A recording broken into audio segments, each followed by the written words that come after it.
12वीं की बात है, क्लास टीचर ने ऐलान किया अर्ली रिलेशनशिप्स पकड़ेंगे। पूरी क्लास ने एक साथ मेरी और मी काई की तरफ देखा। हंसी भी नहीं रोक पाए, क्योंकि पूरे स्कूल में हम दोनों को परफेक्ट कपल माना जाता था। हम बचपन से साथ बड़े हुए। 1 साल की उम्र में ग्रैब द ऑब्जेक्ट वाली रस्म में भी एक दूसरे को ही पकड़ा था। 7 साल में फैमिलीज ने बचपन की सगाई तय कर दी। 14 साल में मैंने उसे लव लेटर भेजा। 16 साल में उसने मुझसे कन्फेस किया। 18 साल में हमने वादा किया साथ में एक ही कॉलेज जाएंगे। मुझसे रिलेशनशिप आगे बढ़ाने के लिए मिकाई उसी दिन दौड़कर क्लास टीचर के ऑफिस में घुस गई। किसी को नहीं पता उन्होंने क्या बात की, पर अगले दिन सबने देखा हमेशा ठंडी रहने वाली मिकाई अचानक नई ट्रांसफर स्टूडेंट फ्रॉम युआन से घुलने मिलने लगी। शुरुआत में बस उसे कैंपस दिखाने जैसी नॉर्मल मदद थी, पर धीरे धीरे चीजें अजीब होने लगीं। फांग युआन ने कहा उसे वो केक खाना है जिसके लिए लॉन्ग क्यू लगती है। अगर वो सोशल मीडिया पर मूड ऑफ का स्टेटस डाले तो मिकाई पूरी रात कॉल पर उसका साथ देती। यहाँ तक कि एक बार फांग युआन ने मैसेज नहीं किया तो मिकाई बाउंड्री वॉल फांद कर उसके लिए दवा लेने गई। मुझे गुस्सा आया। मैंने झगड़ा किया। बार बार ब्रेकअप की बात करने लगा। पहली बार मैंने फ़ोन पर ब्रेकअप की बात की थी, उस रात तेज़ बारिश हो रही थी। वो पूरी तरह भीग कर मेरे घर के नीचे आई, आवाज़ भर्रा गई, बार बार मेरा नाम पुकार कर माफ़ी मांगती रही। दूसरी बार जब मैंने ब्रेकअप की बात की तो उसने पूरा दिन क्लास बंक करके मेरे क्लासरूम में वेट किया। मुझे एक मोटा सा हैंड रिटन पर सच्चे प्यार से भरा लेटर दिया। नरम आवाज़ में वापस साथ आने की मिन्नत की। पर बाद में जब ऐसा कई बार हुआ तो उसे मेरी कमज़ोरी समझ आ गई। मैं उसके बिना रह नहीं सकता। तो वो और भी लापरवाह हो गई। सीधे वाटरमेलन का सबसे मीठा बीच वाला टुकड़ा बड़े आराम से उसे दे दिया। बिल्कुल भूल गई मैं भी बगल में बैठा हूँ। बहुत सालों की निराशा और दर्द एक साथ उमड़ पड़ा। मैंने उस लाल वाटरमेलन को देखते हुए बेहद शांत पर डरावनी आवाज में कहा, मिकाई हमारा ब्रेकअप हो जाए। मिकाई ने आराम से पलके उठाकर मुझे देखा।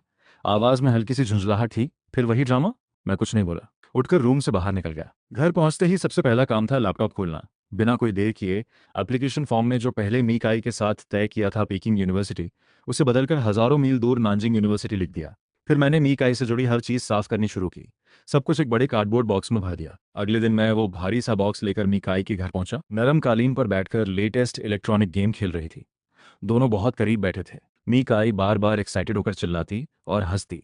फांग युआन तुम कमाल हो, ये लेवल मुझे बहुत देर से पार नहीं हो रहा था। मेरी नज़र अचानक फांग युआन के शरीर पर पड़ी, वो ढीली सफ़ेद टी शर्ट पर। वो पिछले साल उसके बर्थडे पर मैं कई मॉल्स घूमकर लाया गया लिमिटेड एडिशन वेयर था। जब उसे मिला था तो खुशी से मुझे गले लगाकर कान के पास फुसफुसाकर बोली थी, यून मो का दिया हुआ है, रोज़ पहनूंगी। पता चला उसका वो रोज़ पहनना किसी और लड़के को इतनी आसानी से उधार देने में मिल सकता है।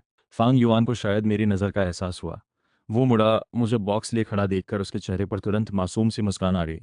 यून मो, तुम आ गए। उसने तो खुद किचन में जाकर मेरे लिए नूडल्स बनाए। बस मैं ही अनाड़ी हूँ। गलती से जूस गिरा दिया तो उसने अपने कपड़े मुझे पहनने को दे दिए। तुम्हें बुरा तो नहीं लगेगा ना? नीकाई ने भी सुस्ती से नजर उठाकर मुझे एक नजर देखा। तुम मैं मुड़कर जाने ही वाला था कि रुको। नीकाई ने रोक लिया। मेरे घर में जो तुम्हारा सामान रखा है वो भी ले जाओ। उसे लगा था मैं पहले मीकाई के कमरे में जाकर आखिरी कुछ चीजें लेने वाला था। दरवाजा खोलते ही एक शैडो सामने आ गया। मैं धीरे धीरे उसने ठंडे हाथों से मेरा हाथ पकड़ा, जोर से चिल्लाया। मुझे खींचते हुए सीधे सीढ़ी से नीचे गिर पड़ा। दोनों एक साथ सीढ़ियों से लुढ़कते हुए ग्राउंड फ्लोर पर जोर से गिरे। मुझे लगा जैसे पूरे शरीर की हड्डी टूट गई हो। माथा सीढ़ी के कोने पर टकराया। गर्म खून तुरंत बह लगा। फांग युआन भी अच्छी तरह गिरा, पर तुरंत संभल कर बैठ गया। पहले खुद ही मेरे मारे थप्पड़ का निशान दिखाते हुए रोनी सूरत बनाकर बोला, मिकाई। यूनमो अचानक मुझ पर आकर मारने लगा। फिर मुझे सीढ़ी से भी धक्का दे दिया। मुझे बहुत दर्द हो रहा है। मिकाई का चेहरा तुरंत गंभीर हो गया। कुछ ही कदमों में पास आई। पहले फांग युआन की रोनी सूरत देखी। ये मेरा घर है। तुम्हें ये हक किसने दिया मेरे मेहमान पर हाथ उठाने का? मैंने पूरे दर्द और चक्कर के बावजूद कोशिश की एक्सप्लेन करने की। इसने पहले मेरे पेरेंट्स को गाली दी थी। तभी मैंने। मीकाई ने जोर से टोका। आंखों में सिर्फ निराशा और चिड़चिड़ाहट थी। मुझे कोई एक्सप्लेनेशन नहीं सुननी। गार्ड इन्हें बाहर करो। मैं देख रहा था मीकाई बिना जरा भी सोचे मुड़कर प्यार से फांग युआन को उठाया, धीरे से सहारा देकर सोफा पर बिठाया। फर्स्ट एड बॉक्स निकालकर बहुत नरमी से उसका घाव साफ करने लगी, जैसे वो कोई अनमोल खजाना हो। उस पल मेरा दिल जैसे जिंदा ही चीरा गया हो। इतना दर्द हुआ कि सांस लेना मुश्किल हो गया। कभी वो मेरे साथ भी ऐसे ही पेश आती थी। सारी एक्सप्लेनेशन और सारी तकलीफ गले में ही अटक कर एक ठंडी सी निराशा में बदल गई। मैं कुछ नहीं बोला। अपनी बेहाल हालत और दर्द को घसीटते हुए धीरे धीरे बाहर निकल गया। मैं अकेला हॉस्पिटल गया। चेकअप में हल्का सा कंकशन निकला। शरीर पर कई जगह सॉफ्ट टिश्यू इंजरी। डॉक्टर ने हॉस्पिटल में ऑब्जर्वेशन के लिए रुकने को कहा। हॉस्पिटल में रहते हुए फांग युआन के कई टॉन्टिंग मैसेजेस आते रहे, साथ ही मीकाई की उसकी पूरी देखभाल करती हुई फोटोज और वीडियोस भी। मैं बिना किसी एक्सप्रेशन के देखता रहा। एक का भी जवाब नहीं दिया। दिल पूरी तरह मर चुका था। अब इन टॉन्ट से मुझे ज़रा भी दर्द नहीं होता था। हॉस्पिटल से डिस्चार्ज होने के बाद क्लास ने ग्रेजुएशन पार्टी रखी। मैं जाना नहीं चाहता था, पर दोस्तों की जिद के आगे मान गया। रूम में घुसते ही मैंने मिकाई और फांग युआन को देखा। दोनों थोड़े असहज दिखे। सब चुपचाप पास आकर धीरे से पूछने लगे, अरे क्या हुआ? फिर से मिकाई से झगड़ा हुआ क्या? मैं शांत लहजे में सिर हिलाकर, आवाज़ ज़्यादा तेज़ नहीं पर बिल्कुल साफ बोला, झगड़ा नहीं, ब्रेकअप हो गया है। क्या ब्रेकअप? सब हैरान रह गए। क्यों मी? काय तो तुम्हें इतना चाहती थी। तुम दोनों तो स्कूल यूनिफॉर्म से लेकर शादी की ड्रेस तक साथ रहने वाला कपल माने जाते थे। ग्रेजुएशन के वक्त ही ब्रेकअप कैसे हो गया? उनकी बातें सुनते हुए मुझे मी काई की पुरानी अच्छाइयाँ याद आने लगी। दिल जैसे किसी खट्टे पानी में डूबता जा रहा था। हाँ, वो कभी मुझसे बहुत अच्छा बिहेव करती थी, इतना कि लगता था पूरी जिंदगी वही रहेगी। पर शायद इसीलिए बाद वाली ठंडक और पक्षपात और भी क्रूर लगा। मैं पल भर चुप रहा, फिर धीरे से बोला, जब सूट नहीं करता तो अलग हो जाना ही ठीक है। कोई किसी के बिना जी नहीं सकता, ऐसी बात नहीं है। मेरी नज़र दूर बैठी फांग युआन को ड्रिंक डालती मिकाई पर पड़ी। अब वो उसके साथ भी तो अच्छे से रह रही है ना? मिकाई ने ठीक तभी ये बात सुन ली। उसने मुझे एक नज़र देखा, आंखों में उलझन थी। बाकी पूरी शाम उसने जैसे जानबूझकर जिद में आकर फांग युआन के साथ और भी ज्यादा अच्छे से पेश आना शुरू कर दिया। उसे लगा शायद मैं जलस होकर गुस्सा करूंगा, पहले जरा उन्हें रोकने आ जाऊंगा। पर मैं तो चुपचाप कोने में बैठा रहा, जैसे वो सच में कोई अजनबी हो, कोई मतलब ना रखने वाला। इस पूरी तरह इग्नोर करने से मी काए के दिल में एक अनजानी सी घबराहट उठी। वो अनजाने मेरी तरफ बढ़ना चाहती थी, पर बगल में बैठे फांग युआन ने उसकी बाह पकड़ ली। झुककर कान में कुछ धीरे से कहा। मिकाई के कदम रुक गए, भौएं सिकुड़ गईं। आखिर अपनी जगह पर वापस बैठ गई। जल्दी ही किसी ने ट्रूथ और डेयर खेलने का सुझाव दिया। कुछ राउंड्स के बाद फांग युआन हार गया। डेयर में उसे सजा मिली सबसे खूबसूरत लड़की को ढूंढकर 3 मिनट तक किस करने की। सबकी नजरें तुरंत मिकाई पर आ टिकीं। फान युआन की आंखों में चैलेंज भरी थी। चुपचाप मिकाई के सामने चला गया। क्लासमेट्स ठंडी सांस लेकर धीरे से बुदबुदाए, ये ठीक नहीं लगता, यून मो भी यही है। पर फान युआन ने जानबूझकर कोने में बैठे मुझे देखते हुए बनावटी अंदाज में पूछा, यून मो, तुम और मिकाई का ब्रेकअप हो चुका है, तो मैं और वो एक गेम खेलते हुए किस कर लें? तुम्हें कोई एतराज तो नहीं होगा? पल भर के लिए सबकी नजरें सर्चलाइट की तरह मुझ पर पड़ी। मिकाई की भी। उसकी नजर गहरी थी, एक अजीब सी दबाव वाली भावना लिए, जैसे मेरे जवाब का वेट कर रही हो। सबके कानों में साफ पहुंच गया, मुझसे कोई लेना देना नहीं, बस इस एक वाक्य से सारी सीमाएं तय हो गईं। निकाय का चेहरा अचानक बेहद असहज हो गया, आंखों में गुस्सा उमड़ने लगा। उसने अचानक ठंडी हंसी दी, फांग युआन को कसकर गले लगाया, सबकी हैरान चीखों के बीच जोर से किस कर लिया। पूरे रूम में दबी दबी चीखें और सांस रुकने की आवाजें गूंजने लगी। फिर पूरा सन्नाटा छा गया। दोनों रोशनी में देर तक किस करते रहे, जैसे अलग होने का नाम ही न ले। मैंने अपनी हथेली में नाखून गड़ाकर पूरी ताकत से उस उमड़ते हुए दर्द और निराशा को दबाया जो लगभग मेरा सब्र तोड़ने वाला था। बहुत देर बाद वो लंबा किस आखिर खत्म हुआ। फांग युआन के दोस्त ने जानबूझकर जोर से पूछा, कैसा लगा भाई? फांग युआन होठों पर एक ठंडी कंफ्यूज सी मुस्कान लिए, आवाज धीमी पर साफ और क्रूर, कोई कंपैरिजन ही नहीं। फांग युआन क्लीन जीत गया। फांग युआन के चेहरे पर घमंड लगभग बाहर छलक रहा था। कुछ राउंड्स और खेले, फांग युआन फिर हार गया। इस बार सजा थी किसी लड़की की गोद में बैठकर एक टास्क पूरा करना। फांग युआन ने बिना कुछ सोचे फिर मिकाई की तरफ देखा। मुझसे अब और नहीं रुका गया। बगल में बैठे दोस्त से धीरे से कुछ कहकर उस घुटन भरे रूम से जल्दी निकल गया। वॉशरूम में छिपकर मैंने बार बार ठंडे पानी से मुंह धोया, फिर भी आंसू बेकाबू होकर पानी के साथ बहते रहे। बहुत देर बाद में थोड़ा शांत हुआ, फैसला किया जल्दी घर वापस जाऊंगा। अभी? तुम सच में जाओगे? इतनी हलचल के बाद मिकाई की ठंडी आवाज आई। फिर कुछ दिन बाद वो फिर मुझसे ब्रेकअप की बात करेगा? कोई बात नहीं, ये सब तुम्हारी वजह से ही है। तुमने पहले उसे बहुत बिगाड़ दिया, हर बार बात बात पर ब्रेकअप की धमकी देता है। इस बार का मौका उसे थोड़ा सबक सिखाने के लिए ठीक ही है। जब कॉलेज में जाकर अजनबी जगह में अकेला होगा तो जरूर तुम्हारे पास आएगा, तब तुम थोड़ा रास्ता देकर वापस मान जाना। इस बार के एक्सपीरियंस के बाद वो आगे कभी आसानी से ब्रेकअप की धमकी नहीं देगा, ये तो अच्छा ही है।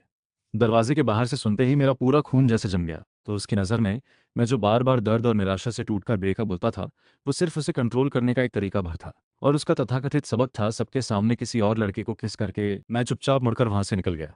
आधी रात की हवा शरीर से टकरा रही थी, फिर भी मैं ठंड से कांप रहा था। रास्ते भर पुरानी बातें साइलेंट मूवी की तरह दिमाग में चलती रहीं। धुंधलेपन में कब घर के नीचे पहुंच गया पता ही नहीं चला। दूर से देखा, घर के दरवाजे पर एक पोस्टमैन खड़ा है, लगता है एडमिशन लेटर आ गया। मैंने गहरी सांस ली। आगे बढ़ने ही वाला था कि एक जानी पहचानी पतली सी शैडो पोस्टमैन के सामने खड़ी दिखी। वो मिकाई थी। उसके हाथ में एक लेटर था जिस पर साफ नानजिंग यूनिवर्सिटी का लोगो छपा था। वो खोलने ही वाली थी। मेरा दिल एक पल के लिए रुक सा गया। लगभग रिफ्लेक्स में मैंने मी काय के हाथ से वो एडमिशन लेटर छीन लिया। तुम क्या कर रही हो? मी काय का हाथ अभी भी रुका हुआ था। तुम्हारे घर में कोई नहीं था, तुम्हारे इमरजेंसी कॉन्टैक्ट में मेरा नाम था, इसलिए मुझे बुलाकर साइन करवाया, बस इतना ही। मैंने आंखें झुकाकर उस मन में उमड़ते भाव को छुपाया। इमरजेंसी कॉन्टैक्ट पहले बदलना भूल गया था। बाद में बदल दूंगा। मैंने उसकी तरफ दोबारा नहीं देखा, जल्दी से पेन लेकर अपना नाम साइन कर दिया। अब से मेरी जिंदगी की राह उससे बिल्कुल अलग हो जाएगी। मुड़कर घर की तरफ बढ़ने ही वाला था कि पीछे से मीकाई की आवाज़ आई, पोस्टमैन से पूछ रही थी, बस यही एक है क्या, मेरा लेटर नहीं आया? हम दोनों एक ही कॉलेज में हैं, दोनों साथ ही आना चाहिए था। पोस्टमैन ने कन्फर्म किया, हाँ बस यही एक लेटर था। मीकाई की भौहें और सिकुड़ गईं। उसने कुछ कदम दूर जा चुके मुझे रोका। यून मो, तुम अपना लेटर खोल कर देखो, कहीं मेरा तो साथ नहीं आ गया। मैंने पीछे मुड़े बिना पर पूरे भरोसे से कहा, नहीं आया। मेरी इतनी पक्की आवाज़ सुनकर मीकाई को हैरानी हुई, साथ ही एक अनजानी सी बेचैनी भी। उसने पूछा, तुम इतने पक्के तौर पर कैसे कह सकते हो? मैंने गहरी सांस ली। वो पुराना दबा हुआ फैसला बताने ही वाला था कि उसका फोन अचानक बज उठा। फांग युआन का कॉल था। कनेक्ट होते ही उधर से डरी हुई आवाज आई, मिकाई मिकाई तुम कहाँ हो? मुझे बहुत डर लग रहा है, लगता है कोई मेरा पीछा कर रहा है। मिकाई का चेहरा तुरंत बदल गया। उसका सारा ध्यान कॉल पर चला गया। आवाज में वही पुरानी घबराहट और फिक्र वापस आ गई। वहीं रुको, हिलना मत, मुझे अपना लोकेशन भेजो, मैं अभी आती हूँ। उसे मुझे एक नज़र देखने की भी फुर्सत नहीं मिली। नहीं, उसने वो हल्की सी पर बहुत बड़ी बात सुनी। मैंने अपना कॉलेज बदल दिया है, हमने बिल्कुल अलग कॉलेज चुन किए हैं। मैंने देखा किनारे पर खड़ी मिकाई बिना जरा भी सोचे कूद पड़ी। उस पल मेरे लगभग बुझ चुके दिल में एक हल्की सी उम्मीद की लौ फिर से जल उठी। पर अगले ही पल मिकाई सीधे फॉन्ग युआन की तरफ तैरकर उसे बचाकर किनारे की तरफ ले गई। पूरे वक्त एक बार भी मुड़कर मुझे नहीं देखा। उसने फांग युआन को किनारे पर धकेला। फांग युआन उसकी बाह पकड़े हुए जानबूझकर जोर से बोली, मिकाई, यूनमो अभी भी पानी में है। मीकाई ने पीछे मुड़कर एक नज़र देखी, पानी में डूबते डूबते संघर्ष करते मुझे। फिर पानी की आवाज़ों के बीच से उसकी आवाज़ साफ सुनाई दी, मेरी बची खुची आखिरी उम्मीद भी चकनाचूर करते हुए, ब्रेकअप तो हो ही चुका है, उसका जीना मरना मुझसे क्या लेना देना। कहते हुए वो अभी भी होश में ना आई। फांग युआन को संभाल कर मुड़कर चली गई। मुझे उस धीरे धीरे ठंडे होते कई क्लासमेट्स मेरे बिस्तर के पास खड़े मुझे होश में आते देखकर राहत की सांस लेने लगे। यूनमो, तुम होश में आ गए, बहुत अच्छा। हमें बहुत डर लगा था। पता चला कोई क्लासमेट संयोग से लेक के पास से गुजर रहा था। उसने बेहोश होकर किनारे बहते मुझे देखा, तुरंत लोगों को बुलाकर मुझे बचाया, हॉस्पिटल ले आया। हमने तुम्हारे पेरेंट्स से कांटेक्ट करने की कोशिश की, फोन नहीं लगा, तो मजबूरी में मिकाई को कॉल किया। एक क्लासमेट ने असहज होकर धीरे से एक्सप्लेन किया, दूसरे ने आगे जोड़ा। आवाज में असंतोष और अविश्वास दोनों थे। हमने उससे बताया तुम हॉस्पिटल में हो, देखने आ जाए, पर उसने कहा कि तुम दोनों का ब्रेकअप हो चुका है, इससे उसे कोई मतलब नहीं। मैं चुपचाप सुनता रहा, चेहरे पर कोई भाव नहीं आया। मैं उठकर बैठा, क्लासमेट्स को धीरज देने वाली मुस्कान दी। मिकाई ने कहा, मैं और उसका सच में पूरी तरह ब्रेकअप हो चुका है, आगे से कोई संपर्क भी नहीं रहेगा। सब एक दूसरे को देखने लगे, फिर भी यकीन नहीं कर पा रहे थे, ये कैसे हो सकता है? तुम दोनों ने तो साथ पीकिंग यूनिवर्सिटी जाने का वादा किया था ना? मैंने आंखें झुकाकर धीरे से कहा, नहीं, वो और फांग युआन जा रहे हैं पीकिंग यूनिवर्सिटी। मैं भी बात पूरी भी नहीं कर पाया था कि वार्ड का दरवाजा खुला। मेरे पेरेंट्स परेशान होकर अंदर भागते आए। यूनमो, तुम्हें क्या हुआ? अच्छे भले लेक में कैसे गिर गए? माँ को कितना डर लग गया। पेरेंट्स मुझे घेरकर परेशान होकर हाल पूछने लगे। चेकअप की स्थिति? मैंने उन्हें आश्वस्त किया, कंफर्म किया, मुझे कोई बड़ी परेशानी नहीं है। फिर पेरेंट्स ने डिस्चार्ज की प्रोसीजर कर दी। इसके बाद के हफ्ते भर मैं आराम से घर पर बॉडी रिकवर करता रहा। साथ ही फ्रेशर ग्रुप के जरिए नानजिंग यूनिवर्सिटी के सीनियर से कांटेक्ट किया, कॉलेज की पूरी जानकारी ली, पहले ही जाने की फ्लाइट टिकट भी बुक कर ली। पेरेंट्स ने मुझे इतना बिजी देखकर कई बार कुछ कहने की कोशिश की, आखिर में बोल ही दिया। मिकाई के फैमिली ने उसके ग्रेजुएशन सेरेमनी में पूरे परिवार को इनवाइट किया है। मेरा लगेज पैक करने का हाथ पल भर के लिए रुक गया, फिर शांत होकर सिर हिलाया। ठीक है। ग्रेजुएशन नाइट वाले दिन मैं और पेरेंट्स गिफ्ट लेकर वक्त पर पहुंचे। मिकाई से मिलकर दोनों ने बस हल्का सा सिर हिलाया, एक शब्द भी नहीं हुआ। दोनों तरफ के पेरेंट्स से देखकर समझ गए, शायद ये बच्चे फिर आपस में झगड़ बैठे हैं। मिकाई के पिता ने मेरा हाथ पकड़कर मुस्कुराते हुए माहौल संभाला। यूनमो, आओ, अंदर बैठो। मिकाई तो बस जबान से अकड़ती है। तुम दोनों जल्दी ही साथ कॉलेज जा रहे हो, एक दूसरे को थोड़ा समझो, झगड़ना बंद करो। मिकाई की माँ ने भी मिकाई के कंधे पर हाथ रखा। तुम यूनमो से 1 साल बड़ी हो, थोड़ा उसे एडजस्ट करने दो। मिकाई ठंडा चेहरा लिए एक तरफ खड़ी रही, कुछ नहीं बोली, नजरें भी मुझ पर नहीं टिकी। मैंने हल्की सी सांस ली, आगे बताने ही वाला था कि हमारा ब्रेकअप हो चुका है, तभी दरवाजे पर अचानक शोर मचा। फांग युआन बड़ा सा ताज़ा सनफ्लावर का बुके पकड़े हैंडसम लुक में अंदर आया। पोलाइटली मिकाई की माँ पिता का अभिवादन किया। आंटी, अंकल नमस्ते। मिकाई, मैं तुम्हें बधाई देने आया हूँ। मिकाई ने फांग युआन को देखते ही पहले वाला ठंडा भाव जैसे बर्फ पिघलकर गायब हो गया, आंखें भी नरम हो गईं। उसने पेरेंट्स के जवाब का वेट भी नहीं किया, सहजता से फांग युआन को कहा, आ गए? फिर उसने फांग युआन को साथ लेकर बड़े आराम से हॉल की तरफ चली गई, मुझे और मेरे पेरेंट्स को बिल्कुल वहीं छोड़कर। मिकाई के पेरेंट्स के चेहरे पर मुस्कान बेहद असहज हो गई। हमें साथ लेकर कैसे फांग युआन की प्लेट में बड़े ध्यान से खाना बढ़ाया, कैसे उसे टोस्ट के वक्त बिना जाहिर हुए बचाया। दोनों का सिर झुकाकर बात करना, बहुत सहज और क्लोज लगना। पेरेंट्स के चेहरे पर उलझन धीरे धीरे साफ समझ में बदल गई। आखिर में गहरी हमदर्दी में वॉशरूम जाने के बहाने मुझे रोककर माँ ने धीरे से पूछा, यूनमो, मुझे सच बताओ, तुम और मी काई के बीच क्या हुआ? क्या वो जानबूझकर उस लड़के के साथ ऐसे कर रही है तुम्हें जलाने के लिए? तुम दोनों इतने सालों के बचपन के साथी हो, किसी छोटी बात पर उससे नाराज मत रहो। मुझे इन सालों की बार बार टूटने जुड़ने की बातें याद आईं। हर बार थोड़ी देर सुलह के बाद उसका पक्षपात और भी बढ़ जाता, दर्द भी। मैंने सिर हिलाया, आवाज थकी हुई पर बहुत साफ। मैं नाराज नहीं हूं। मैं सच में उसके साथ पूरी तरह खत्म करने का फैसला कर चुका हूं। मैंने गहरी सांस ली। आखिर वो बहुत दिन से छुपा हुआ फैसला सामने रख दिया। असल में मैंने अपना कॉलेज बदल दिया है। अब मैं पेकिंग यूनिवर्सिटी नहीं जा रहा, मैं नंजिंग यूनिवर्सिटी जा रहा हूँ। पेरेंट्स हैरान होकर मुझे देखते रहे, पल भर के लिए कुछ बोल नहीं पाए। नानजिंग यूनिवर्सिटी तो पेकिंग से बिल्कुल उलट दिशा में, हजारों मील दूर। मेरे पेरेंट्स कुछ कहने ही वाले थे कि तभी हॉल के बीचों बीच अचानक चीखें और अफरा तफरी की तेज आवाजें आईं। छत पर लगा एक बहुत बड़ा क्रिस्टल शैंडलियर सीधे नीचे गिरने लगा। ठीक उसके नीचे खड़े थे फांग युआन के साथ हंसते बतियाते मीकाई और फॉन्ग युआन। खतरे की उस घड़ी में मीकाई ने ऑलमोस्ट इंस्टिंक्टिवली फांग युआन को जोर से धक्का दे दिया। धड़ाम। भारी शैंडलियर सीधे मीकाई की पीठ पर आ गिरा। कांच के टुकड़े हर तरफ बिखर गए। मीकाई के मुंह से घुटी सी आवाज निकली। तुरंत माथे और पीठ से खून बहने लगा। वो लड़खड़ाकर जमीन पर गिर पड़ी। जल्दी ही एम्बुलेंस आई। खून से लथपथ बेहोश मीकाई को अर्जेंट हॉस्पिटल ले जाया गया। मेरे पेरेंट्स भी चेहरा उतरा मुझे लेकर साथ गए। ऑपरेशन थिएटर की लाइट बहुत देर तक जलती रही।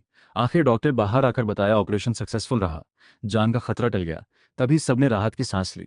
मेरे पेरेंट्स मेरा उदास सा चेहरा देखकर आह भरकर आखिर कुछ नहीं कहा।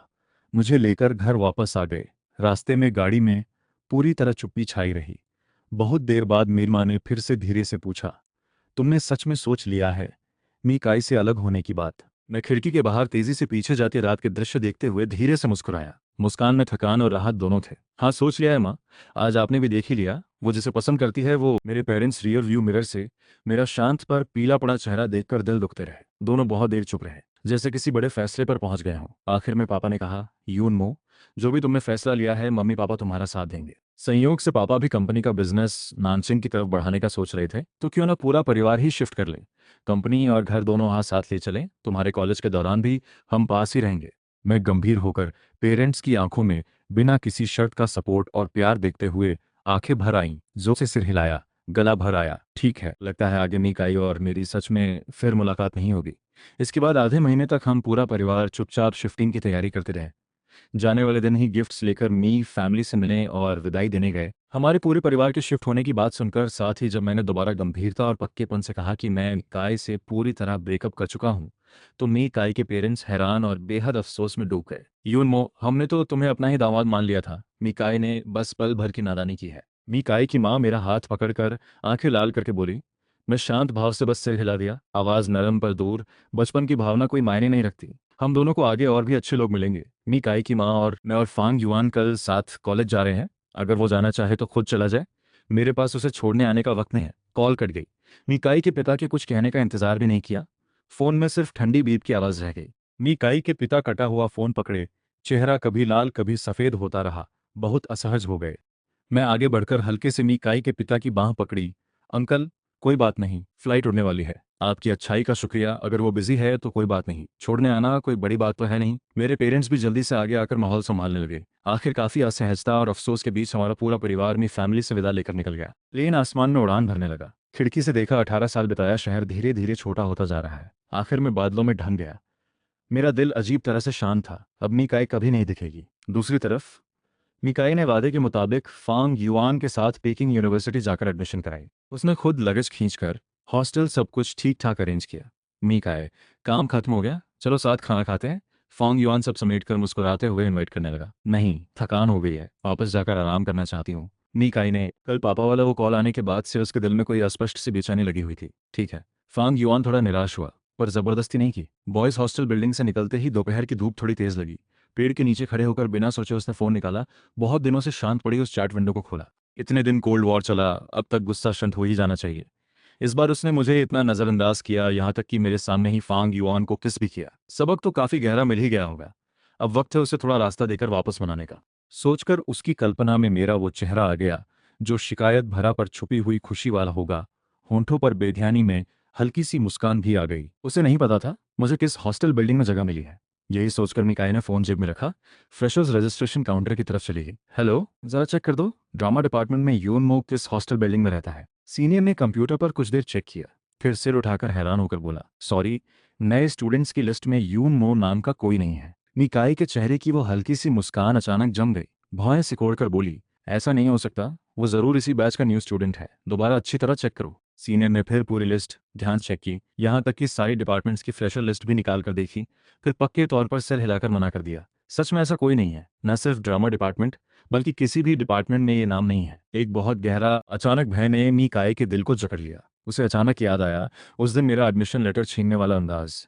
याद आया मेरी वो बात जो फांग युआन के फ़ोन से बीच में कट गई थी, जिसे उसने ठीक से सुना ही नहीं था। एक बेहुदा सा पर उसके हाथ पैर एक पल में ठंडे कर देने वाला ख्याल बिना किसी चेतावनी के उसके दिमाग में आ धमका। उसने तुरंत फ़ोन निकाला। अपनी उंगलियों की हल्की सी कंपकंपी भी उसे खुद महसूस नहीं हुई। वो जा पहचाना नंबर डायल किया, पर रिसीवर से बस एक ठंडी यांत्रिक सी आवाज़ आई, माफ़ करें, आपने जो नंबर डायल किया है वो बंद है। उसने यकीन न करते हुए फिर से डायल किया। एक बार, दो बार, हर बार वही बिना किसी इमोशन वाली आवाज़ सुनाई दी। रीचार्ट मैसेज भेजते ही वो एक ठंडा सा लाल साइन मिलकर रह गया। साफ आवाज़ पीछे से आई। वो दौड़ते हुए आया, सहज होकर उसका हाथ पकड़ने ही वाला था। तुम यहाँ हो, मुझे तुमसे मदद चाहिए थी, बहुत ढूंढा तुम्हें। मिकाई ने जोर से उसका हाथ झटक दिया, इतने जोर से कि फांग युआन थोड़ा हिल ही गया। चेहरे पर वो नरम मुस्कान अचानक जम गई। हट जाओ। मिकाई की आवाज़ में दबा हुआ गुस्सा और एक ऐसा डर था जो उसने खुद कभी महसूस नहीं किया था। उस वक्त उसे फांग युआन से निपटने का कोई मन नहीं था। वो पूरी तरह हैरान और शिकायत भरे फांग युआन को नजरअंदाज करते हुए मुड़ी, तेजी से मुझसे कॉमन फ्रेंड्स को कॉल करने लगी। और एक के बाद एक कॉल करने पर भी जो जवाब मिला वो मिकाई की उम्मीद से बिल्कुल उल्टा था, जिसे उसने बचपन से देखा था और हमेशा साथ रहने वाला मान लिया था। समुद्र में गिरी बूंद जैसे इवापोरेट होकर पूरी तरह गायब हो गई हो, कोई निशान तक नहीं बचा। सारे जाने पहचाने रिश्ते रातों रात मेरे अपने हाथों काट दिए गए थे, यहाँ तक कि मेरे पेरेंट्स का फोन भी नहीं लग रहा था। उसने अपने घर कॉल करके पूछा, जवाब में पता चला हमारा पूरा परिवार शिफ्ट कर चुका है। उस पल उसे जैसे बिजली गिरने जैसा झटका लगा। उसे लगा था इस बार भी पहले जैसा ही होगा। जानबूझकर मुझे नजरअंदाज करके, फांग युआन के करीब जाकर, यहाँ तक कि मेरे सामने किस करके, वो चाहती थी मुझे सबक मिले, आगे कभी ब्रेकअप की बात करने की हिम्मत ना हो। उसने कभी सोचा ही नहीं था मैं सच में इतनी पूरी तरह, इतनी निर्णायकता से चला जाऊंगा, इतनी बड़ी दूरी बना दूंगा कि वापसी की कोई गुंजाइश ही न बचे। मिकाई। फांग युआन फिर सावधानी से, शायद वो अभी भी नाराज है, कुछ दिनों में गुस्सा शांत हो जाएगा। मिकाई ने अचानक उसकी तरफ देखा, आंखें डरावनी हद तक तेज थीं। अगर तुम ना होते, वो बात आधी करते करते फिर अचानक रुक गई। अगर फांग युआन ना होता, अगर उसकी वो कॉल ठीक उसी वक्त ना आती, अगर उसकी वो हर पल की मौजूदगी ना होती जिसे साथ की जरूरत रहती। असली प्रॉब्लम फांग युआन में नहीं, उसमें ही थी। बार बार फांग युआन की वजह से मेरी फीलिंग्स को नजरअंदाज करने में, बार बार मेरा सब्र टेस्ट करने में, उसके उस बेकार आत्मविश्वास में कि मैं कभी उसे छोड़कर नहीं जाऊंगा। दिल जैसे किसी अदृश्य हाथ ने जोर से जकड़ लिया हो, अचानक सिकुड़ गया। सांस रुकने जैसा भारी दर्द उठा। उसने सामने खड़े फांग युआन को जोर से धकेल दिया। लड़खड़ाते हुए सड़क किनारे भागकर एक टैक्सी रोक ली। उसे पता ही नहीं था मैं किस शहर गया हूँ। दुनिया इतनी बड़ी है, अगर मैं जानबूझकर उसे छुप गया तो वो कहाँ ढूंढेगा। ड्राइवर बिना किसी मंजिल के आगे बढ़ता रहा। वो सीट पर टिककर थकान से आंखें बंद कर बैठा रहा। फोन अभी भी लगातार वाइब्रेट हो रहा था। फांग युआन के मैसेजेस थे, एक के बाद एक। पूछ रही थी कहाँ हो, क्यों जवाब नहीं दे रहे। बातों में फिक्र और शिकायत दोनों झलक रही थी। पहले शायद उसे ये फिक्र अच्छी लगती, पर अभी ये मैसेजेस सिर्फ चिढ़ और घुटन दे रहे थे। उसने सीधे नोटिफिकेशंस हटा दी, यहाँ तक कि फ़ोन बंद करने का भी मन हुआ, पर नहीं कर सका। अभी भी वेट कर रहा था, शायद कोई कॉमन फ्रेंड कोई क्लू दे दे, शायद कोई मिराकल हो जाए और मुझसे कांटेक्ट हो जाए। रात के अंधेरे में टैक्सी सिटी में बिना मंजिल के घूमता रहा। खिड़की के बाहर की नियॉन लाइट्स चमकती रहीं, पर उसके अंदर का अंधेरा दूर नहीं कर सकी। उसने बार बार फ़ोन में वो पुरानी चैट स्क्रॉल की जो कभी उसे उबाऊ लगती थी, कभी खोलने का मन तक नहीं होता था। अब वही सब कुछ बेशकीमती लग रहा था।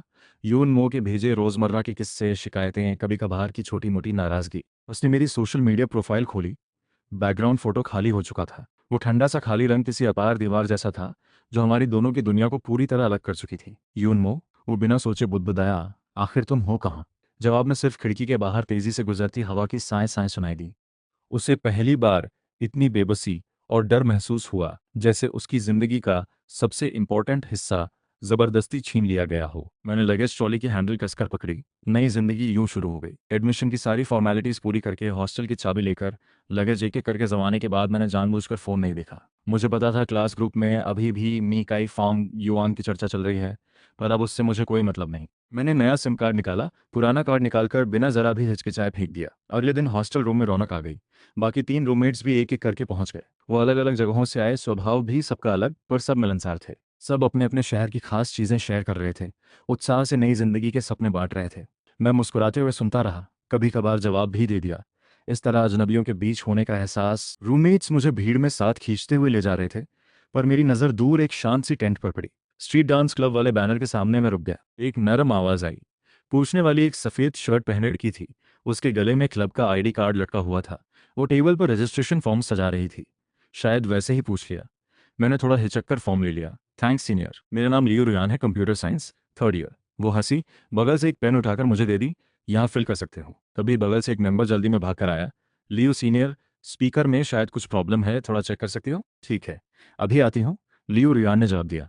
फिर मुझे माफ़ी वाली मुस्कान देकर बोली, सॉरी, तुम पहले फॉर्म भर लो, कोई क्वेश्चन हो तो बाकी स्टूडेंट से पूछ लेना। मैंने सिर झुकाकर फॉर्म भर दिया, दूसरी सीनियर को दे दिया। टेंट से निकलते वक्त अनजाने में पीछे मुड़कर देखा। लियो रियान स्पीकर के पास बैठकर ध्यान से वायरिंग चेक कर रही थी। ऑडिशन वाले दिन मैं खिड़की के पास बैठकर वेट कर रहा था। वही जानी पहचानी आवाज़ आई। मुड़कर देखा, लियो रियान सीढ़ियों से। Hello senior. मैं खड़ा हो गया। इतनी जल्दी आ गए? वो मेरे पास आकर बोली, आवाज़ नम, जैसे हम बहुत पुराने दोस्त हों। घबराने की ज़रूरत नहीं, सब टीचर्स बहुत नरम स्वभाव के हैं। मैंने सिर हिलाया। हाँ, उसे कुछ याद आया। बैग से एक कार्ड निकाली, ये क्लब ग्रुप का QR कोड है, इसे ऐड कर लो, आगे एक्टिविटी की जगह और वक्त बताने में आसानी होगी। ठीक है, थैंक्स सीनियर। और ऑडिशन वाकई उसकी बताई हुई तरह ज़्यादा सख्त नहीं थी। मैं बचपन से स्ट्रीट डांस करता आया था। कुछ बेसिक मूव्स करते ही सीनियर्स की तारीफ भरी नज़रें मुझ पर पड़ी। खत्म होते ही मैं हॉस्टल वापस जाने ही वाला था कि फ़ोन स्क्रीन जगी। नया फ्रेंड रिक्वेस्ट था, नाम लियो रियान। मैंने एक्सेप्ट किया। जल्दी ही मैसेज आया, बहुत अच्छे मूव्स थे। पीछे एक सिंपल स्माइली इमोजी भी था। मैंने फ़ोन पकड़े, उंगली स्क्रीन पर पल भर रोककर जवाब दिया, थैंक्स सीनियर। फ़ोन जेब में डालकर, जैकेट लपेटकर नानजिंग यूनिवर्सिटी की रात की भीड़ में मिल गया। स्ट्रीट लैंप ने मेरी शैडो बहुत लंबी बना दी थी। ये रास्ता अब मुझे अकेले धीरे धीरे पर पूरे विश्वास के साथ चलना है। स्ट्रीट डांस क्लब के क्लासेस सोचे से कहीं ज़्यादा मेहनत भरे थे। हर सुबह मैं और बाकी मेंबर्स प्रैक्टिस रूम में उबाऊ पर ज़रूरी बेसिक ट्रेनिंग दोहराते। पसीने से प्रैक्टिस वेयर पूरी तरह भीग जाता। दोपहर में रूटीन्स की एंडलेस रिहर्सल्स होती। शरीर थका होता, पर दिल अजीब तरह से एक भरी पूरी शांति महसूस करता। जो पुरानी यादें दिल में जमी हुई थीं, जिन्हें छूना नहीं चाहता था, वो। स्ट्रीट डांस क्लब की हर हफ्ते 2 फिक्स्ड एक्टिविटीज़ होती। लियो रुयान सोसाइटी प्रेसिडेंट होने के नाते लगभग हर बार आती। वो कोई डांस स्टूडेंट नहीं थी, बल्कि पढ़ाई में busy 3rd year computer science student थी। प्रैक्टिस रूम में आते वक्त वो अपने साथ वो काला लैपटॉप बैग लटकाए रहती, जैसे अभी अभी लैब या लाइब्रेरी से भाग कर आई हो। उसकी हर बात संभालने में उम्र से बढ़कर सूझबूझ और तत्परता झलकती। वो पहले से वेन्यू अरेंज कर देती, स्पीकर इक्विपमेंट चेक करती, वाटर बॉटल भूल जाने वाले मेंबर्स के लिए डिस्पोजेबल कप्स रखती। ब्रेक्स में सहजता से कैंपस की कुछ मज़ेदार बातें या काम की जानकारी भी शेयर कर देती। उसकी मदद भी बहुत सोच समझकर होती। कभी ज्यादा फेमिलियर होने की कोशिश नहीं करती, न कभी मेरा पास्ट या पर्सनल मैटर पूछती। मैं 2 अम्ब्रेलास लाई हूँ, ये बड़ी वाली तुम रख लो, मॉनसून में छोटी अम्ब्रेला भीग जाती है आराम से। मैं अनजाने में मना करने ही वाला था कि मुझे लाइब्रेरी जाना है, रास्ता वैसे भी वहीं से पड़ता है। उसे शायद मेरी हिचकिचाहट का अंदाजा हो गया था। पहले से ऐसा रीज़न दे दिया जो मना करना मुश्किल बना दे, और मुझ पर कोई बोझ भी महसूस ना हो। कल क्लब एक्टिविटी में लौटा देना बस। Thanks senior. मैंने वो अम्ब्रेला ली जिसमें अभी भी उसकी हल्की सी गर्माहट बाकी थी। कोई बात नहीं, लियो रियान मुस्कुराई। अम्ब्रेला खोलकर बारिश में निकल गई। मैं वो मजबूत सी लंबी हैंडल वाली अम्ब्रेला लेकर हॉस्टल वापस चला। बारिश की बूंदें छत पर तेज से गिर रही थीं। दिल में बहुत दिनों बाद कोई सिर्फ बराबरी वाला सम्मान, उचित सी फिक्र और साफ बाउंड्रीज का एहसास था। इससे मुझे धीरे धीरे यकीन होने लगा कि उस साए से बाहर निकलकर जो मेरी पूरी टीनेज लाइफ पर छाया रहा, बाहर की दुनिया वाकई इतनी विशाल है। मैं क्लब एक्टिविटीज़ में और भी इन्वॉल्व होने लगा। इलेक्टिव क्लासेस में मुश्किल आने पर लियो रुयान की पहले की सजेशन याद कर वैसे ही चुनाव करता। कभी कभार कैंपस में मिल जाती तो खुद आगे बढ़कर सिर हिलाकर हेलो करता। वेदर या कोर्सेज के बारे में हल्की फुल्की बातें भी हो जाती। फिर भी कभी कभी रात के गहरे सन्नाटे दिल में एक अजीब सा खालीपन उठता, पर वो दर्द धीरे धीरे धुंधला पड़ता जा रहा था। मीकाई का अकेलापन कॉलेज में मशहूर हो चुका था।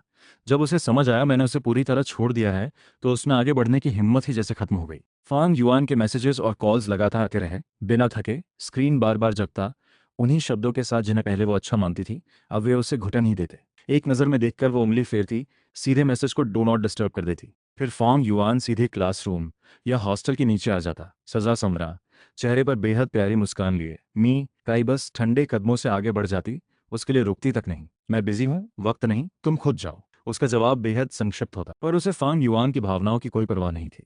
एक ऑलमोस्ट पागलपन भरा ख्याल उसके दिल में जन्म लेने लगा।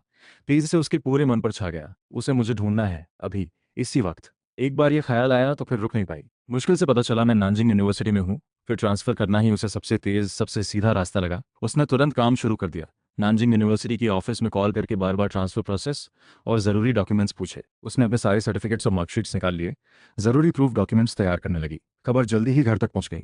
फ़ोन में पिता की आवाज़ गुस्सा दबाए हुए थी। मिकाई, तुम्हें ये कोई खेल लगता है क्या? माँ की आवाज़ में रोना और उलझन दोनों थी।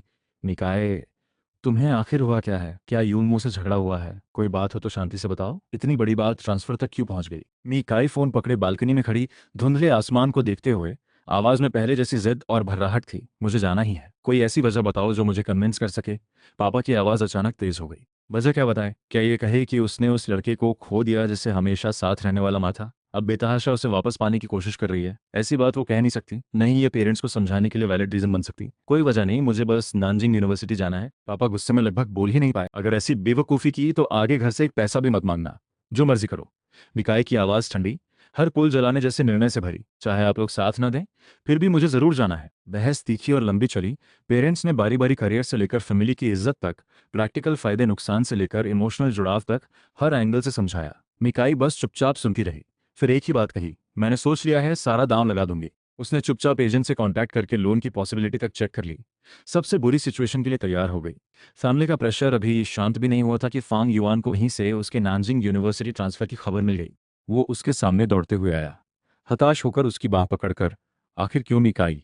मुझे बताओ, आखिर क्यों तुम भूल नहीं पाती उसे? आखिर उसमें ऐसी क्या खासियत है? उसने तो तुम्हें छोड़ ही दिया, फिर भी तुम उसके पीछे भाग रही हो। मिकाई ने जोर से उसका हाथ झटक दिया। आंखों में साफ नफरत और ठंडापन झलक रहा था। मेरी बात से तुम्हारा कोई लेना देना नहीं। कैसे नहीं है? फांग युआन जोर से चिल्लाया। मुझे तुमसे प्यार है, मैंने तुम्हारा इतना साथ दिया। वो बार बार ब्रेकअप की धमकी देने के अलावा और करता क्या था? चुप हो जाओ। मिकाई ने अचानक बीच में टोका। ठीक से सुन लो, हमारे बीच कभी कोई पॉसिबिलिटी थी ही नहीं। न पहले थी, न आगे कभी होगी। मेरे पीछे अपना वक्त बर्बाद मत करो। उसकी बात एक जोरदार थप्पड़ जैसी लगी। फांग युआन वहीं ठिठक गया। चेहरा पीला पड़ गया, होंठ कांपते रहे। आगे कोई शब्द नहीं निकला।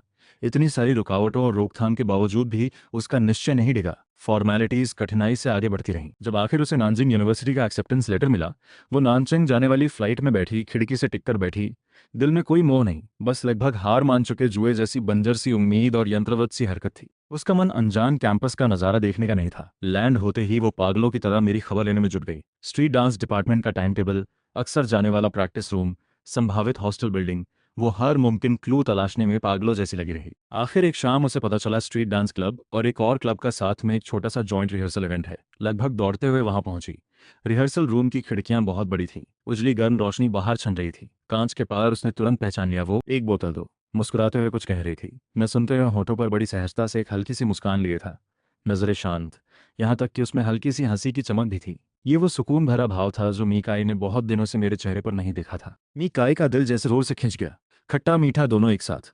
एक तेज इंपल्स में उसने रिहर्सल रूम का दरवाजा खोल दिया। उसकी आवाज अचानक कमरे के शांत माहौल को तोड़ते हुए गूंजी। सबकी नजरें उस अनचाहे मेहमान की तरफ मुड़ गईं। मैंने आवाज सुनकर सिर घुमाया। उसे देखते ही मेरे चेहरे की वो हल्की पर सच्ची मुस्कान पल भर में गायब हो गई। मेरी नजर उस पर एक सेकंड से भी कम रुकी, फिर मुड़कर दूसरे दरवाजे से निकल गया। कोई सवाल नहीं, कोई गुस्सा नहीं, कोई शिकायत नहीं, बस पूरी तरह ठंडा सा इग्नोर।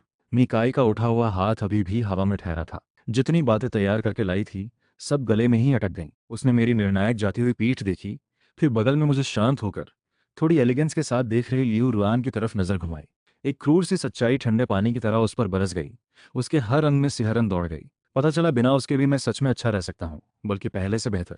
और मेरी दुनिया में एक नया बेहतर इंसान आ चुका है जो मुझे इतनी सहज मुस्कान दे सकता है। वो अब वो नहीं रही। निकाय का आना जैसे शांत तालाब में गिरा एक बड़ा पत्थर था।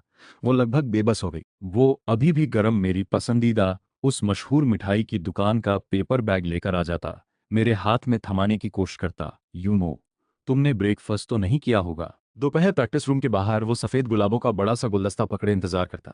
आते जाते क्लासमेट्स भी हैरान होकर देखते। मुझे याद है तुमने कहा था सफेद रंग सबसे अच्छा लगता है।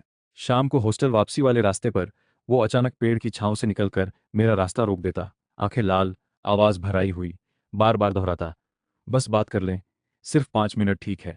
मुझे पता है मुझसे गलती हुई। हर बार मेरा जवाब वैसा ही रहता।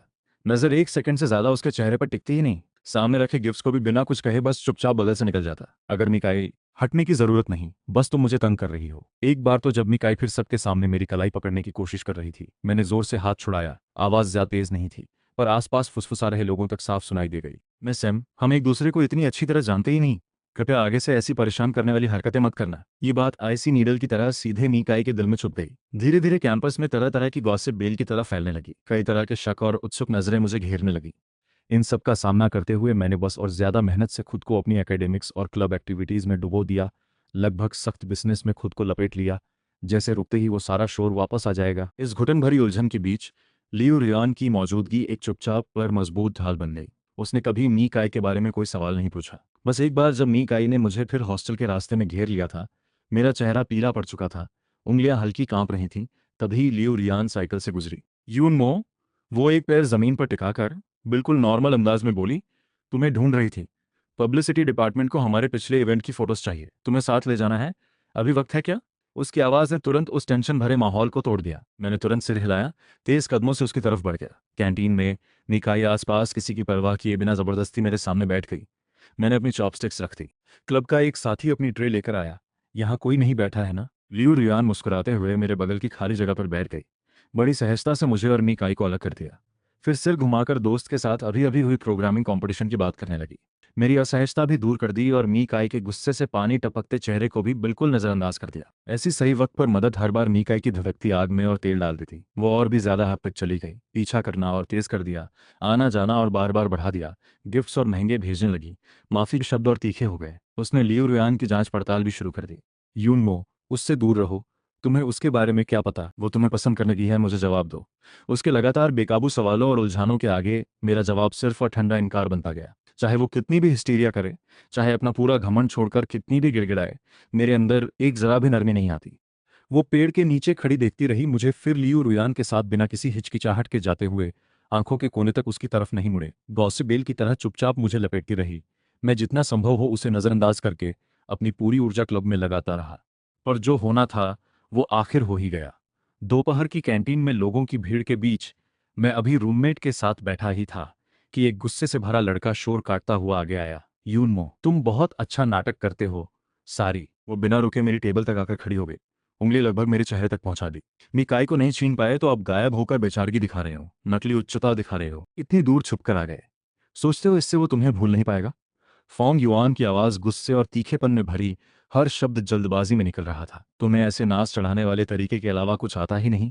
ब्रेकअप तो तुमने खुद ही की थी, अब उसे तुम्हारे पीछे आते देख दिल में बहुत खुश हो रहे होगे। मेरी चॉपस्टिक्स पकड़ी उंगलियां थोड़ी सफेद पड़ गईं, पर चेहरे पर कोई भाव नहीं आया। आसपास फुसफुसाहटें और तेज होती गईं, तरह तरह की जचती, उत्सुक, यहाँ तक कि कुछ बुरी नजरें भी मुझ पर टिक गईं। ये कोई सजाया हुआ नाटक ही तो है ना? फांग युआन मेरी चुप्पी देखकर और तेजी से बोलने लगी। बताए देती हूँ, ऐसी फिजूल कोशिशें छोड़ दो।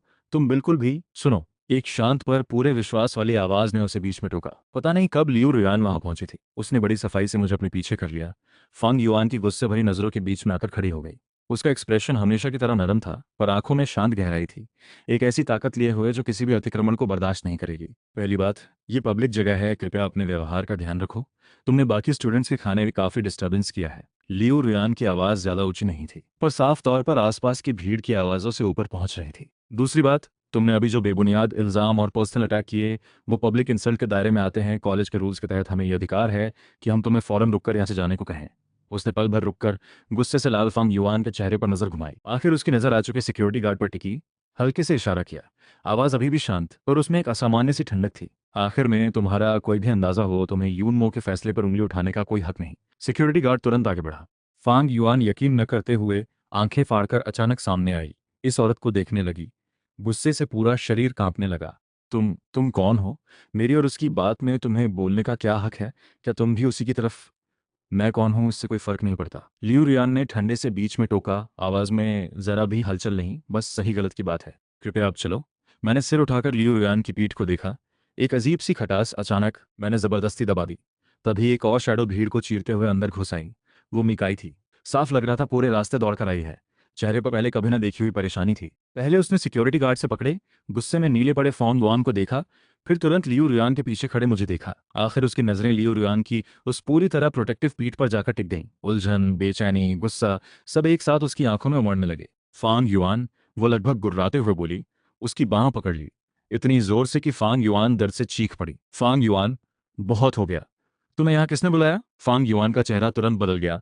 एक्सप्लेन करने की कोशिश करने लगी। चुप हो जाओ, वो मेरी तरफ देखते हुए बोली। आवाज बेहद पक्का थी। फांग युआन, उसकी आंखों में साफ झलकते गुस्से और सख्ती से आहत होकर चेहरा पूरी तरह सफेद पड़ गया। होंठ कांपते रहे, आगे कुछ बोल न सकी। सिक्योरिटी गार्ड उसे लगभग बेसुध हालत में लेकर कैंटीन से बाहर निकल गई। इस पूरे तमाशे के बीच अचानक जगह खाली हो गई।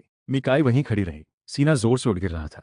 उसने फांग युआन को संभाला, यहां तक कि सबके सामने साफ तौर पर सीमा भी खींच दी।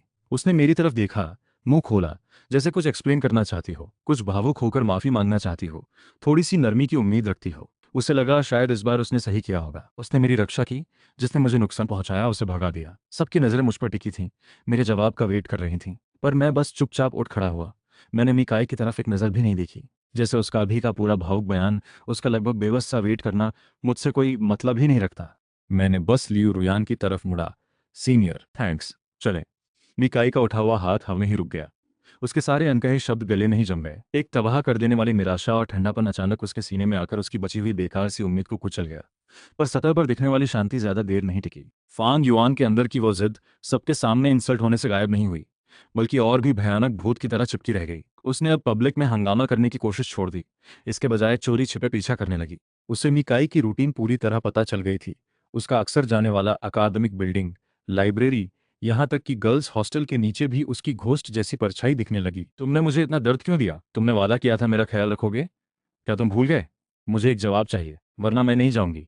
ये चुपचाप लगातार परेशान करना हिस्टीरिया वाले आउटबर्स्ट से भी ज्यादा तंग करने वाला था। लियू रुयान की पेशेंस पहले ही खत्म हो चुकी थी। ठंडा होकर उसे इग्नोर करती, तेज कदमों से आगे बढ़ जाती, पर वो हर बार फिर से सामने आ जाती। एक दिन लियू रुयान अपनी रूममेट के साथ जॉगिंग करके हॉस्टल लौटी। दरवाजा खोलते ही एक अजीब सी गंध महसूस हुई। फांग युआन उसके स्टडी टेबल के पास बैठी थी, उंगलियां बिना सोचे उसकी खुली प्रोफेशनल बुक पर घूम रही थीं। रूममेट्स एक दूसरे को देखने लगे, चेहरे बहुत असहज। रूम का माहौल टेंशन से भर गया। उसने कुछ नहीं कहा, बस आगे बढ़कर फांग युआन की कलाई पकड़ ली। रूममेट्स की सन और हैरान नजरों के बीच उसे बलपूर्वक रूम से बाहर खींच ले गई। पूरे रास्ते धक्का मुक्की करते हुए नीचे लाई, चुपचाप कॉलेज के गेट के बाहर निकाल दिया। आखिर उसे एक अपेक्षाकृत सुनसान गली में ले जाकर हाथ छुड़ा दिया। फांग युआन अपनी लाल पड़ी कलाई मलते हुए बोली, लियू रुयान, कमीनी, तुम्हें मुझसे ऐसे बात करने का क्या हक है? लियू रुयान आखिर बोली, आवाज बर्फ जैसी ठंडी, मुझे क्या हक है? फांग युआन, ये सवाल तो मुझे तुमसे पूछना चाहिए। तुम्हें क्या हक है इस तरह भूत की तरह चिपकने का, मेरी जिंदगी में डिस्टरबेंस डालने का, मेरे रूममेट्स को परेशान करने का? तुम खुद को समझती क्या हो? मुझे बस एक जवाब चाहिए। मुझे तुम पहले जैसे वापस चाहिए। फांग युआन हिस्टीरिया में चिल्लाई, ये सब यून मो की वजह से है ना? अगर वो ना होता तो तुम भी ऐसी ना होती। लियू रुयान ने तुरंत बीच में टोका, उसका सारा आत्मधोखा वाला भ्रम बेरहमी से काट दिया। मैंने पहले तुम्हारा ख्याल जो रखा वो सिर्फ एक ही कॉलेज के साथी और टीचर की सलाह की वजह से था। मेरा ही दिमाग खराब था। तुम ऐसा कैसे कह सकती हो? तुम साफ तौर पर, मैं साफ तौर पर क्या? फांग युआन एक कदम आगे बढ़ी। लियू रुयान लगभग दांत भींचकर हर शब्द अलग अलग कहते हुए बोली, फांग युआन, मेरी सहनशक्ति की भी एक सीमा है।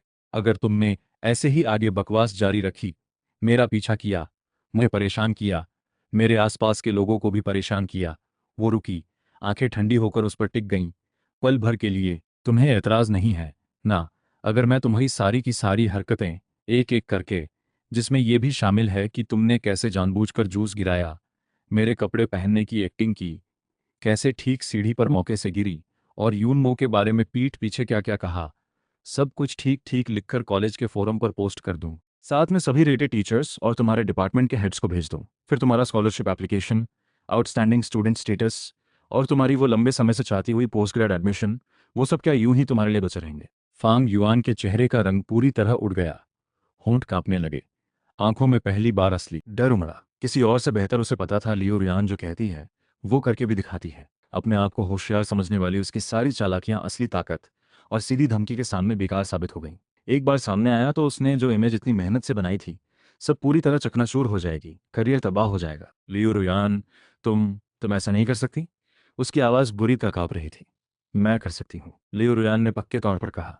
आंखों में जरा भी हिचकिचाहट नहीं थी। इसलिए अपनी यह हास्यास्पद सोच और तरीके समेट लो, फौरन मेरी आंखों के सामने से गायब हो जाओ। आगे मुझे कभी मत दिखना, वरना नतीजा तुम्हें खुद भुगतना होगा। इतना कहकर उसने दोबारा फांग युआन के पीले पड़े चेहरे और डगमगाते शरीर की तरफ नहीं देखा। बिना कुछ सोचे मुड़कर चली गई, उसे वहीं अकेला छोड़। फांग युआन देर तक वहीं खड़ी रही, जैसे उसकी सारी ताकत निचुड़ गई हो। धीरे धीरे बैठकर चेहरा बाहों में छुपा लिया। उसे पता था वो हार गई, पूरी तरह हार गई। मीकाई की उस बात ने उसकी सारी उम्मीद और रास्ता काट दिया था। वो इज्जत की परवाह ना करे तो चलेगा, पर अपने करियर की तो परवाह करनी ही होगी। आखिर वो लड़खड़ाते हुए उठी, धीरे धीरे गली से बाहर की तरफ बढ़ी, कदम बेढंगे और उदास। मीकाई हॉस्टल के नीचे बारिश कोहरे में खड़ी रही। पानी उसके बालों से टपक कर कंधों तक भीग गया। उसे याद नहीं कितनी बार वो यूं बेकार का वेट कर चुकी थी। वो जाना पहचाना चेहरा हर बार आता, पर बिना रुके मेरे पास से गुजर जाता। बार बार टकराव, बार बार ठंडापन। गुजरे दिनों को बारीकी से याद करते हुए दिमाग में बिना रोक टोक फांग युआन के मूड ऑफ वाले स्टेटस पर तुरंत मुझे छोकर पूरी रात काल पर देने वाली तस्वीरें उभरने लगी। बाउंड्री वॉल फांदकर फांग युआन के लिए दवा लाने जाने की, जबकि जिस दोपहर मुझे पेट दर्द हुआ था तब बस लापरवाही से गर्म पानी पीने को कह दिया था। उभरने लगा वाइन पार्टी में वाटरमेलन का सबसे मीठा टुकड़ा बड़ी सहजता से फांग युआन को दे देने वाला वो पल, जब मेरा चेहरा एकदम पीला पड़ गया था। और वो घूमती सीढ़ियों वाला पल, जब पानी में डूबते मुझे बिना देखे ठंडे लहजे में कहा था, मेरा जीना मरना उससे क्या मतलब रखता है।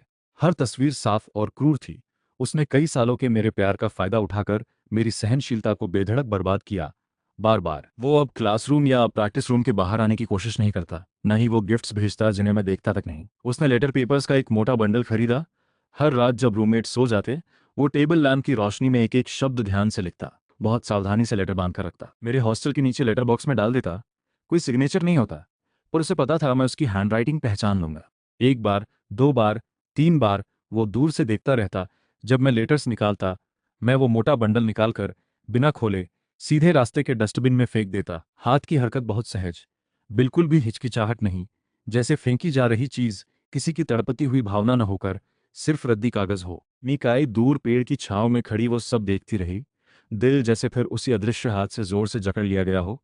इतनी तकलीफ हुई कि लगभग झुक गई। आखिरी हल्की सी उम्मीद भी पूरी तरह डूब गई। आखिर उसे समझ आया, कुछ जख्म एक बार लगने के बाद फिर कभी। दूसरी तरफ मेरी जिंदगी धीरे धीरे शांति की तरफ लौटती लग रही थी, पर सिर्फ मुझे ही पता था दिल में कोई कोना पूरी तरह जम चुका है। किसी भी कंफर्टेबल दूरी से आगे बढ़ने वाली भावना के प्रति एक इंस्टिंक्टिव सतर्कता और दूरी हमेशा बनी रहती। लियू रुयान अब भी वही बाउंड्री रखती, कभी जानबूझकर मुझे अकेले वक्त बिताने का मौका नहीं बनाती, न ही कभी मेरा पास्ट या दिल की बात पूछती। एक बार मैं प्रैक्टिस रूम में देर तक अकेला एक्स्ट्रा प्रैक्टिस करता रहा। बाहर आया तो पाया बाहर तेज बारिश हो रही थी। मैं बारिश की चादर देखकर परेशान खड़ा था कि वही जानी पहचानी काली अम्ब्रेला फिर चुपचाप बगल में आ गई। लगता है ये अम्ब्रेला तुमसे किस्मत में जुड़ी है। लियो रुयान हंसी। चलो इस वक्त कैंटीन में कुछ गर्म नहीं मिलेगा, मुझे पता है नॉर्थ गेट पर एक छोटे शॉप में हॉट सूप नूडल्स अच्छे मिलते हैं, चलोगे ट्राई करने। हम ज्यादा बात नहीं कर रहे थे, बस चुपचाप खाना खाते रहे। पर उस गर्माहट और आराम वाले माहौल में मेरा जकड़ा हुआ मन अजीब तरह से ढीला पड़ गया। मैं कभी कभार सिर उठाकर सामने बैठी लियू रुयान का शांति से खाना खाते हुए चेहरा देखता। मुझे पता था लियू रुयान बहुत अच्छी है, पर मैं फिलहाल कोई जवाब देने की हालत में नहीं था। दिल में जमी परत बहुत मोटी थी, शायद उसे पिघलने में और वक्त और गर्माहट चाहिए। और ये सब दूर से मीकाई ने पूरी तरह देख लिया। मेरे चेहरे पर किसी और के साथ आने वाली हल्की सी नॉर्मलसी की झलक देखकर उसका दिल आज भी तीखे दर्द से चुभता, पर अब उसमें उलझने की हिम्मत ही नहीं बचती। वो बस दूर से देखती रही। नानजिंग यूनिवर्सिटी का एनुअल स्ट्रीट डांस कंपटीशन। मेरी तरफ लाइट कॉलम स्टेज के बीचों बीच पड़ी। मैं पूरी तरह काले आउटफिट में, हरकतें ताकतवर पर एक अजीब आंतरिक जिद लिए संगीत के साथ धीरे धीरे डांस करता गया। क्लाइमैक्स में म्यूजिक अचानक तेज हो गया। मेरी हरकतें भी उसी ताकत से भर गईं, बार बार घूमते हुए। आखिर एक बेहद मुश्किल पर बहुत ही स्टाइलिश मुंह पर रुक गया। खत्म होते ही लाइट्स चल उठीं। पूरा हॉल पल भर के लिए चुप रहा। फिर आंधी जैसी तालियां गूंज उठीं। मैं हल्की सांस लेते हुए सीधे खड़ा हुआ, नीचे बैठे लोगों को बॉ किया। नीचे लिए रुयान फ्रंट रो के बाईं तरफ बैठी, बहुत जोर से ताली बजा रही थी। आंखों में साफ अप्रिसिएशन छलक रहा था। और सबसे पीछे की रो के अंधेरे में एक और शैडो चुपचाप खड़ी थी। मीकाई ठंडी दीवार से टिककर दूर से देख रही थी। स्टेज पर वो जगमगाता हुआ मुझे, तालियां लहरों की तरह मेरी तरफ बढ़ रही थीं। उसने देखा मेरी आंखों में कॉन्फिडेंस और शांति दोनों चमक रहे थे। देखा नीचे बैठी लियो रुयान नाम की वो औरत, जो बिना छुपाए मुझे अप्रिसिएशन से देख रही थी। एक बहुत बड़ी, वो कोई ऐसा नुकसान नहीं जो उसे थोड़ा मना से वापस आ जाए, बल्कि सच में पूरी तरह हमेशा के लिए खो चुका है। अब वो कभी मेरे पास खड़ा होकर मेरी मुस्कान नहीं पा सकता। एक भारी सी निराशा ने उसे जकड़ लिया। मिकाई आगे नहीं आई, तालियों के बीच चुपचाप मुड़कर हॉल से निकल गई। कंपटीशन का रिजल्ट बिल्कुल तय जैसा ही आया। मेरे कोकून तोड़ना परफॉर्मेंस ने गोल्ड अवार्ड जीता। कुछ दिनों बाद मुझे एक लंबा सा, बहुत केयर से रैप किया हुआ बॉक्स मिला। कोई नाम नहीं था, बस साथ आई कार्ड पर एक प्रिंटेड लाइन लिखी थी, बधाई हो। कोकून तोड़ना बहुत खूबसूरत रहा। मैंने बॉक्स खोला। अंदर सालों पुराना रेयर क्लासिक बैले गिसेल का विनाइल रिकॉर्ड था। मुझे याद आया, बहुत पहले किसी क्लब की कैजुअल बात में मैंने, दिल में जैसे किसी ने हल्के से धक्का दिया हो। मुझे लगभग तुरंत लियू रुयान का ख्याल आया। शाम को क्लब एक्टिविटी खत्म होने पर धीरे धीरे लोग जाने लगे। मैं लियो रुयान के पास गया, धीरे से कहा, सीनियर थैंक्स, वो रिकॉर्ड मुझे बहुत पसंद आया। लियो रुयान चौंक कर सिर उठाई, आंखों में हल्की सी समझ की झलक थी। तुम्हें पसंद आया तो अच्छा है, बधाई हो अवार्ड के लिए, तुम इसके पूरी तरह हकदार हो। उसने मुझे देखा, नज़र साफ और खुली, उसमें फिक्र थी, अप्रिसिएशन थी, शायद बिना कहे कोई हल्की सी भावना भी, पर वो हमेशा संयम से एक सेफ लाइन के भीतर ही रुकी रही, पूरा फैसला मुझ पर छोड़ती हुई। मुझे उसकी वो केयर महसूस हुई, साफ पता चला मेरे दिल के तार भी हल्के से हिले। फिर भी मुझे थोड़ा वक्त चाहिए था। मैंने फिर धीरे से कहा, सच में थैंक्स तुम्हारा, सच में थैंक्स तुम्हारा। लियो रुयान को कोई निराशा या अनिच्छा नहीं हुई, बस समझते हुए सिर हिलाया, कोई बात नहीं, रात को वापस जाते वक्त ध्यान रखना। वो वहीं खड़ी रही, मुझे जाते हुए देखती रही। मैं वो गिफ्ट पकड़े दिल के किसी कोने की बर्फ जैसे धीरे धीरे पिघल रही महसूस हुई, हल्की सी गर्माहट के साथ साथ हल्की सी उलझन भी। तुम, मी काई, मेरे हॉस्टल के नीचे उसी जाने पहचाने पेड़ के नीचे खड़ी, जिद से उस गर्म रोशनी वाली खिड़की को देखती रही। उसे पता था मैं अंदर ही हूँ। उसके हाथ पैर धीरे धीरे सुन्न होने लगे, बस दिल की जगह अभी भी साफ धड़कते हुए दर्द दे रही थी। पुराने दिन याद आ गए जब वो मुझे गुस्सा दिलाकर भी इसी तरह नीचे वेट करती थी। तब चाहे मैं कितना भी गुस्सा होता, आखिर में दिल नरम पड़ ही जाता। आंखें लाल करके नीचे हल्के से कांपते हुए गालों पर एक अस्वाभाविक सी लाली छाई हुई।